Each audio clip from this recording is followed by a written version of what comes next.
Alright people, don't forget to subscribe and hit the bell notification. That way you'll know when I upload the next video and you'll be supporting my channel. Follow me on Twitter. Every time I upload a new video, I'll be tweeting.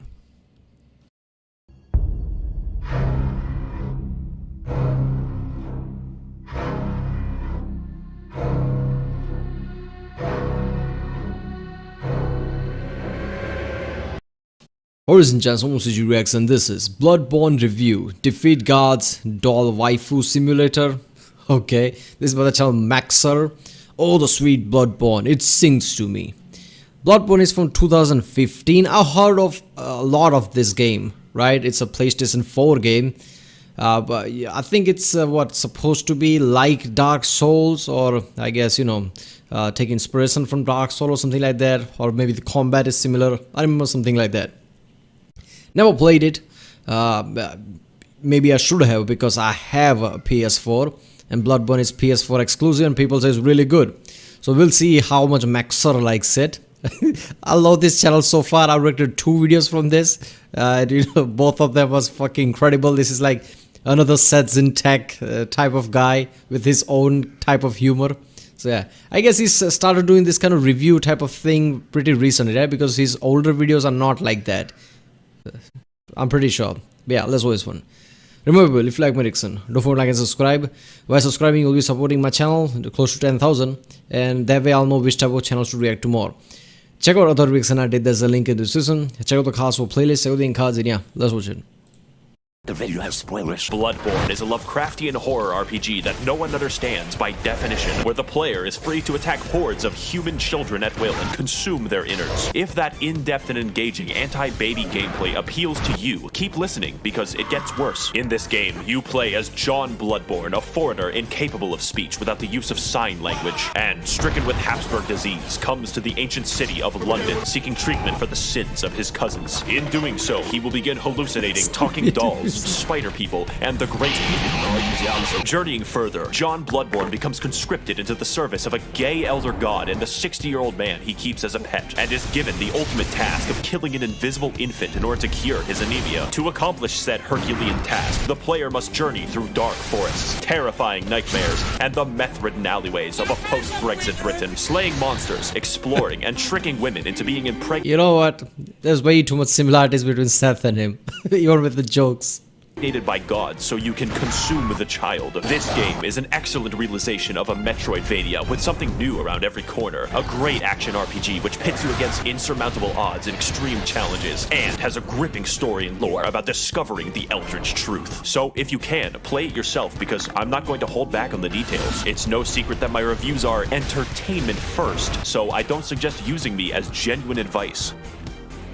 These are not guides. However, most people can't play this game, ever, because you have to buy a $400 magical box sold by the wizard Sony in order to experience it. And even then, you get to see it in an amazing 30 frames per second with no anti-aliasing. Port this game to PC, I beg of you. In fact, I can assume that a lot of people watching this... Wait a minute, is that some kind of a thing? Or he's just wishing on it?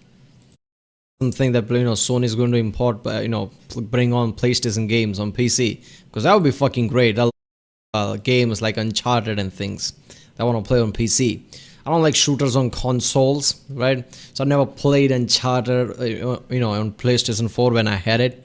Maybe I should have, but I don't know. Now I don't know if I should play it on PS4 since its graphics would feel really outdated, but I don't know, we'll see. This video will basically never play the game, but keep watching because I'm hilarious and original. Do that, and I can give you the full, unfiltered, uncensored, unsubstantiated, and unsportsmanlike experience that is Bloodborne.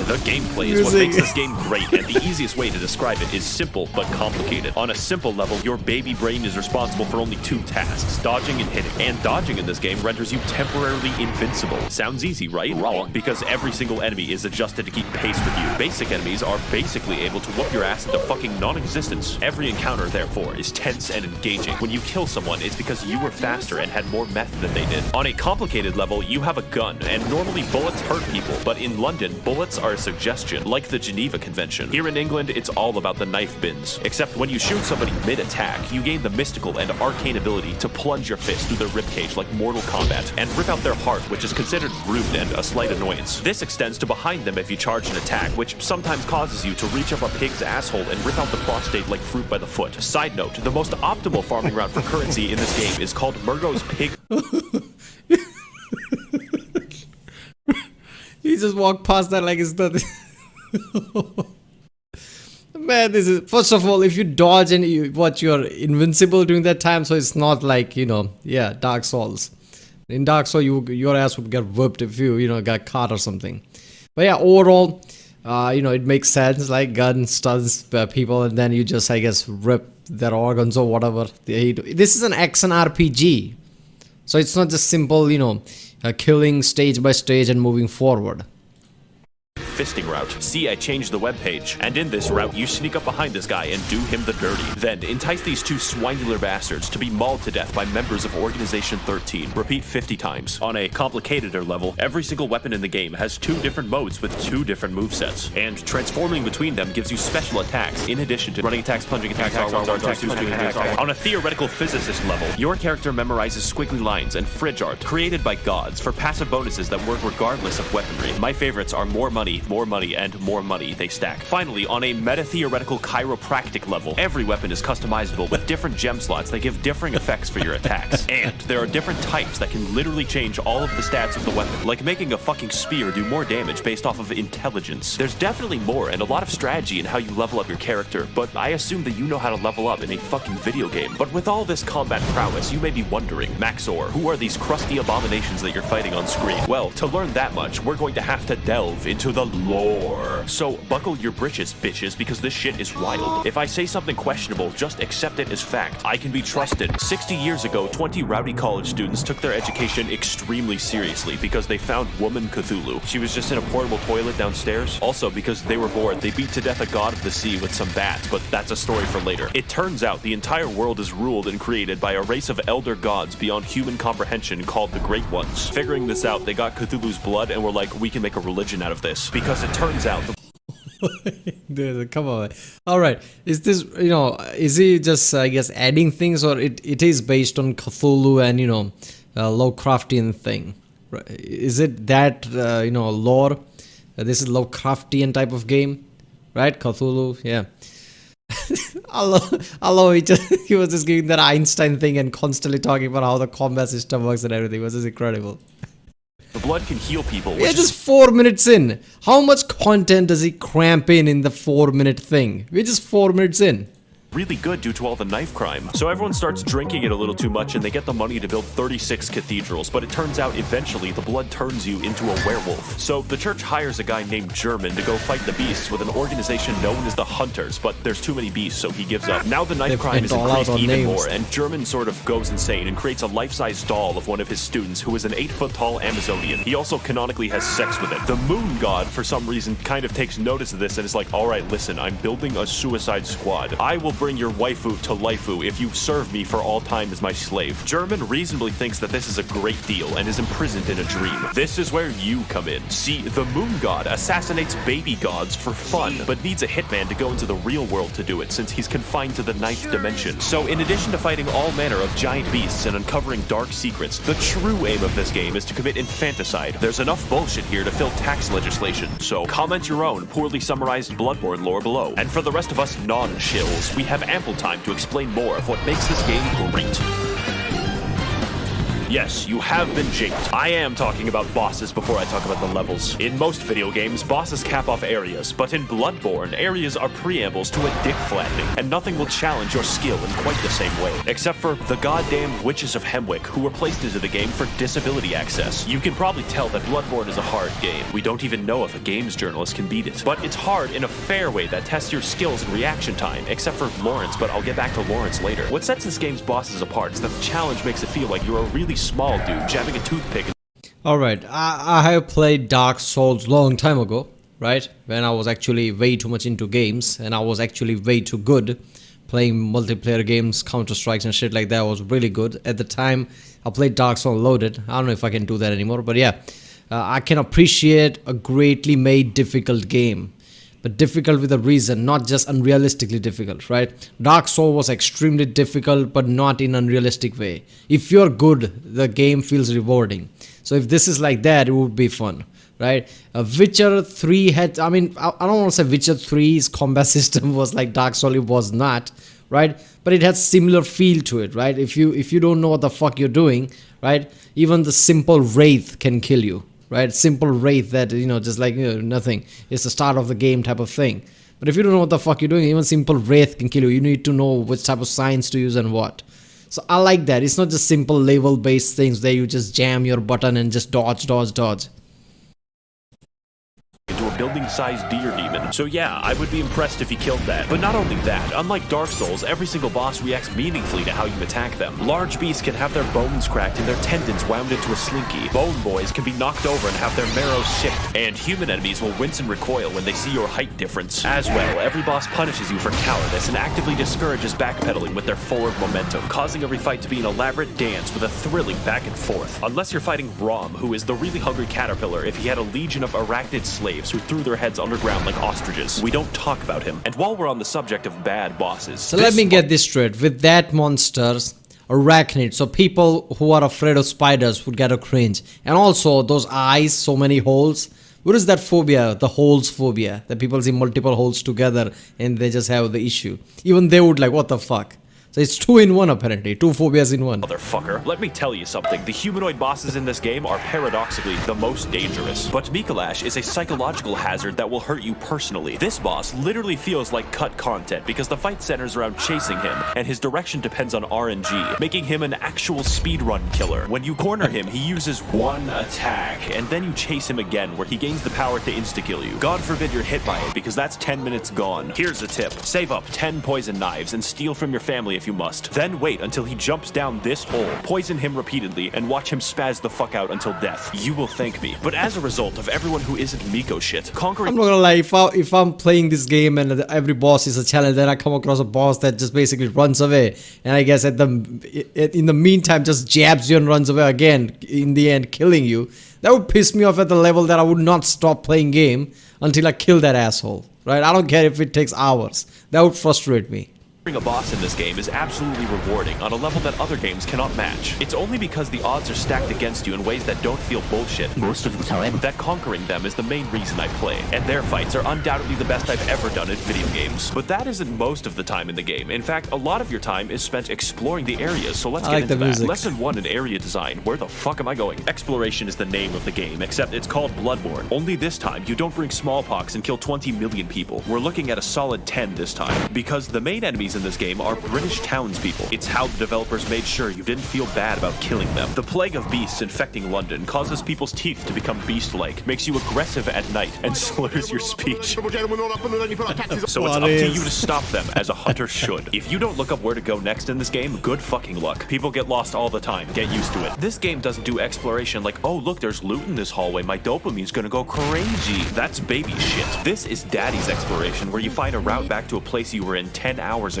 And I hope you weren't expecting a mini-map, or any map. Every single hallway is a rabbit hole of discovery and your hand isn't held. Case in point, Cathedral Ward is a level, but feels like a hub area because it connects to fucking everything. And where you start— I like that. This is old-style gaming, right? Where games didn't used to hold your hands. Where you actually get frustrated because you just realize you just went through a maze and came back at the start of the fucking map or stage or whatever.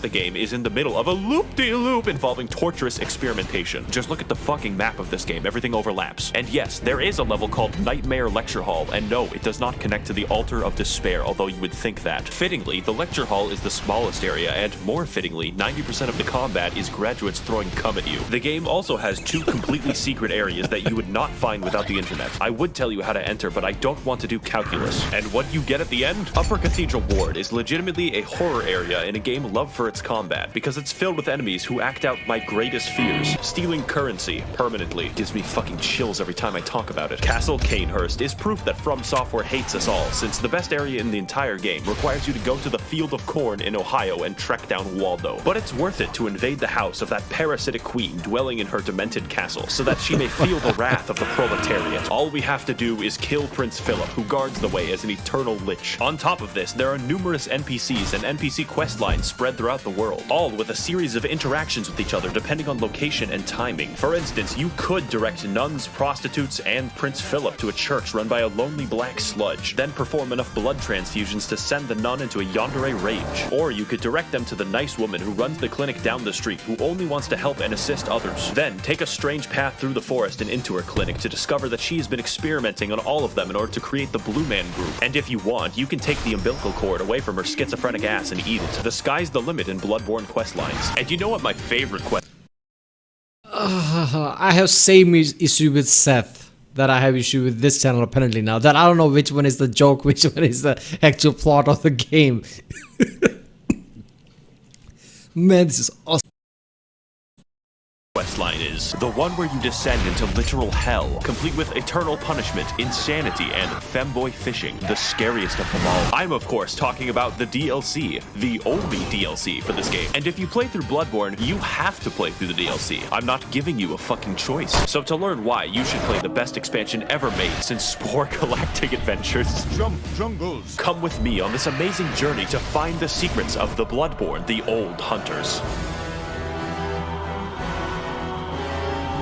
I want you to imagine hell. Now imagine hell written by H.P. Lovecraft. It would be filled with squids, immigrants, and air conditioning. This DLC has none of that except the squids. For you see, those college kids from the lore section of the video were built fucking different. They experimented on an entire village and possibly beat up a god of the sea so fucking bad that her consciousness in the 9th dimension died. We spent an entire game killing an infant and these guys somehow killed the MILF god. But anyways, in the process of this...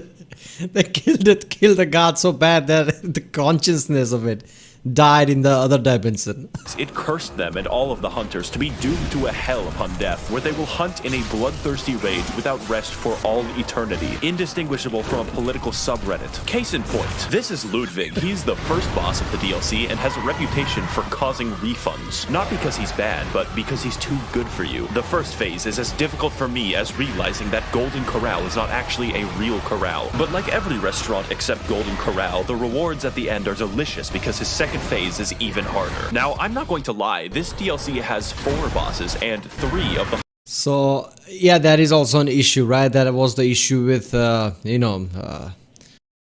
Souls. Yeah, Dark Souls. Yeah, so sometimes some enemies are way too difficult for most of the people who play the game. So that causes basically people to, I guess, refund the game, like, I can't get through this shit or whatever. There is always an issue with developers, like, should we make this game this hard? Because what if people basically just said I can't play this and just, refunds it. So that is always an issue, but I like that, right? If you really get through it, doesn't matter how frustrating it is, that is like, natural serotonin booster right there. You don't need opioids. Hardest bosses I have ever fought in any video game ever. So your ass will be clenched the entire time, and the fact that he's the 3rd hardest is fucking concerning. Some people tell me, Maxor, your videos have gotten me through tough times because they made me laugh. But like this boss, you are the one who is truly overcoming these challenges, and I believe in your ability to beat both of them. King. Boss Lightning Round. The DLC has many such cases of amazing bosses, including Lady Maria, who is the basis for German's extremely creepy 8-foot-tall doll fetish, but we'll get back to that, and Orphan of Cause, who was born from the literal dead body of a god. If you enjoy the sensation of being beaten to death with a sharpened placenta, this is the fight for you. And as with everything that From Software makes, they threw in a boss that they didn't really finish and called it a day. I'm of course talking about Lawrence, which is a very mundane name for a fire monster locked in hell. Take my advice, don't fight Lawrence, you only lose. One of them is Ludwig, alright, a Viking name. And then here you go, here's another one. His name is Lawrence.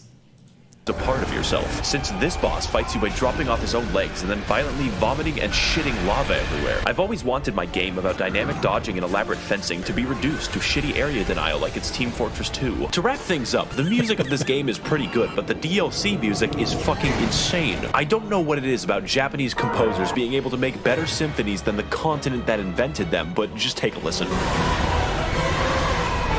Holy shit, I'm alive right now. Have you ever thought, as I do, that this game is just too good? That you would really rather be playing a shittier version of the game, such as the engagement of the Chalice dungeons? I, of course, jest. They're fine, probably, except for half of them, because Bloodborne has an optional system of infinite dungeon generation for all of those who wish to break free of the shackles of good level design. Let's talk about how, and more importantly, why.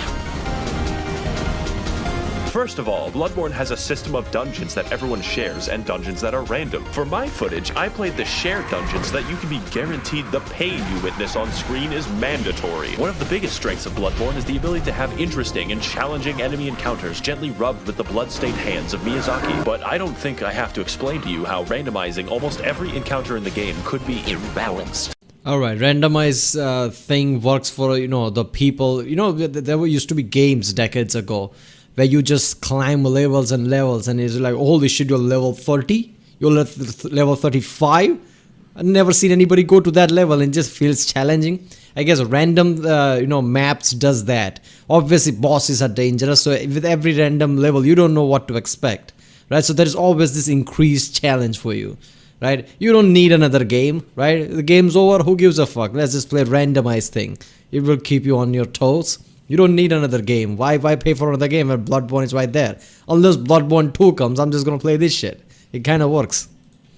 But fortunately, most enemies you encounter in the Chalice dungeons are new to spare British people your wrath, so you instead fight SCP-96. But why are we here? It turns out that the entire city of London was built on a Celtic burial ground, an ancient civilization called the Sumerians who discovered the healing powers of blood and then mysteriously disappeared. Wow, I wonder what happened. This is all cool in theory, but the reality is that most of the time you fight the same 4 enemies, and the first 3 dungeons can be replaced by Simon Says. My cat literally wouldn't notice. The Chalice dungeons are so forgotten that the developers use them to put joke enemies into the game. My favorite is the man who aggressively rolls at you stark naked wearing only his Nikes. The uniqueness also extends to the bosses, and they're actually pretty cool, like Sumerian Descendant, Watchdog, and the 3 overweight men. Do you remember that basic enemy from like 2 levels? He is the boss now. Rom, he is the boss again. The only thing stopping me from throwing myself into a wood chipper is the fact that Mikolash isn't back. And if you're going to have replays, you probably want to make sure that they're actually good. In fact, the bosses are so fucking imbalanced that the Watchdog fight is primarily comprised of instant kill attacks. I beat Sekiro backwards on a keyboard, and this shit is too fucking much. Now, normally that would be all, but the dungeons go deeper. What we have discussed so far is merely the surface, and there is a much darker syndicate lying just below. These places you must never venture, for they are the save edit dungeons, whereby through wizardry, the community are able to conjure up deep, dark chasms and share them with the rest of the world. Of these secrets, there are only 2 that I shall reveal to you, and the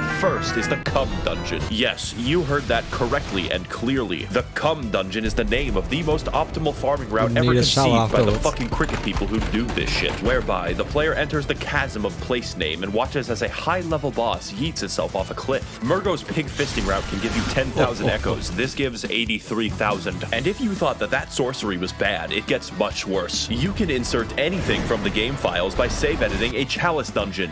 Anything. This includes cut and unfinished content from the game that the developers forgot to delete, like this doggo who attacks you with invisible lightning. Overall, the Chalice dungeons are bad. They're not actually very fun to play, and yet I love them. Everyone loves them because they allow us to further explore a long-dead game with the help of a passionate community. Now, before we sign off, I know what you're thinking. Maxor, what about the multiplayer? That I would love to talk about with all the footage I have, but it's dead. If this game releases on PC, and it better, then I will talk about the multiplayer extensively. And finally, this game and this video would not be complete if I didn't. Let's be honest, games like Dark Souls and even Bloodborne would be perfect for PC.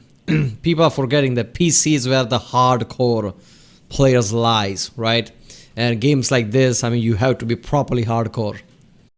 Talk talk about the hunter's dream. After all the combat, the battles, and the difficulty of this game, it's nice to have a place to recharge, purchase items, upgrade weapons, and watch as it violently burns to the ground. This is where you'll find German slowly wasting away as his soul remains captive for an eternity, and his doll waifu that he sold his existence to be with. She talks to you, levels you up, offers you advice, and German says you're allowed to have sex with her. When I fell down and felt and German says you're allowed to have sex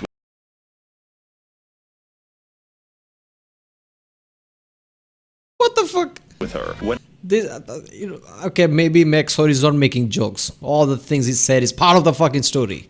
I fell down and felt defeated, she was there to pick me up. When I emoted at her randomly, she pretended to be impressed. And she was there, graciously standing in the background of this one shot that I took of myself. She is our waifu now, and the game is perfect and complete because she is in it. Now excuse me as I engage in the supplementary lore material. Should you get the game, yes, absolutely, I am biased. In fact, you should physically enter Sony's headquarters and demand that it be ported to PC. I will be right there with you. Tasers will not stop me. I would like to thank the corrupt hackers and politicians funneling money into this channel directly from the taxpayer. If you would like to contribute your funds accrued... Seriously, man, I would like Bloodborne to come to PC too, then I'll play it. I have PlayStation 4, but nah, I don't think so. And even like he said, anti-aliasing, there's many issues with the game. PlayStation 4, like I said in one of the videos, I had misconception that consoles, games are, I guess, polished for consoles. No way would lag on that, but that's bullshit, right? They would literally water down the game. I'm pretty sure Assassin's Creed Syndicate is 900p on PlayStation 4, and I guess 720p on Xbox One or something when it came out. And I'm like, fuck that, man, this is just too much. Right, Unity lagged. That was the case with the fucking, Syndicate, and now anti-aliasing issue with Bloodborne. So yeah, PC all the way. I hope it comes to PC. I mean, GTA 5 came to PC and it was incredibly good looking game, right? Same thing with Red Dead Redemption 2. It looks incredible. So yeah. Right, people, that was Bloodborne review, Defeat God's Doll Waifu Simulator by the channel Maxer. I love this channel so far. It's just like Seth, right? I hope, there are more channels like this, right? Because so far I've found Seth and Maxer, that they just do game reviews and they're incredible. Right, people, if you like my reaction, don't forget to like and subscribe so I know which type of videos to react to more. And by subscribing, you'll be supporting my channel. Check out the reaction, there's a link in the description. Check out the card for playlists like Seth, John Tron, Interhistorian, History, Warhammer 40k. And yeah, I'll see you next time.